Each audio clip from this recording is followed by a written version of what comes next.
I thought there really was one only hay fever medication you could take.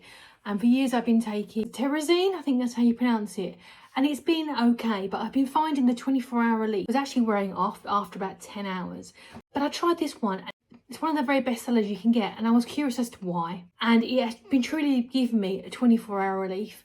My personal trick is to take it before bed because I like to have the windows open. So obviously pollen and things come in and I don't wake up feeling awful because this has been working while I sleep.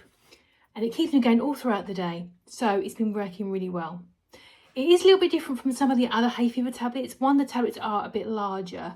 So if you do struggle with tablets, this one might be a little bit big, but you can snap them in half. But the effect has been really good. I've not felt groggy or anything at all. Obviously read all the instructions in there, they're there for a reason, and everyone responds differently.